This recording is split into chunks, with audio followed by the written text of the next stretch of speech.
8 قسم کے لوگوں سے ہمیشہ بچ کر رہیں۔ نمبر 1، جو دوسروں کی غیبت کرتے ہیں اور عیب جوئی کرتے ہیں۔ یہ لوگ خود کو عموماً فن ہاں تصور کرتے ہیں اور ہر انسان کو منہ پر طعنہ دینے میں اور بدمعاشی میں مصروف رہتے ہیں۔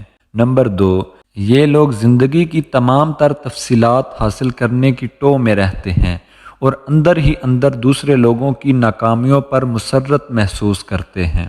نمبر 3، یہ لوگ بری عادات کا شکار ہوتے ہیں اور کوئی بھی تخلیقی یا تعمیراتی کام انجام نہیں دیتے، ان سے اجتناب کریں۔ نمبر 4، چوتھی قسم کے لوگ دن رات ٹر لگائے رکھتے ہیں، دن رات اپنی خوبیاں الاپنے کے عادی ہوتے ہیں۔ ان کی زندگی کا مقصد اسی غم کی حالت میں زندگی بسر کرنا ہوتا ہے، یہ آگے بڑھنے یا ترقی کرنے کے خواہاں نہیں رکھتے۔ نمبر 6، ان کو کسی کی زندگی یا مسائل سے کوئی دلچسپی یا لینا دینا نہیں ہوتا، وہ صرف اپنے بارے میں باتیں کرنا پسند کرتے ہیں۔ 7ویں قسم والے وہ لوگ ہیں جو ہر کسی کو نصیحتیں کرنے بیٹھ جاتے ہیں۔ اچھا کھاتے ہو، اچھا پیتے ہو، اچھا پہنتے ہو، بیماریوں سے اللہ نے دور رکھا ہے، محتاج نہیں ہو تو پھر کہو نا الحمدللہ۔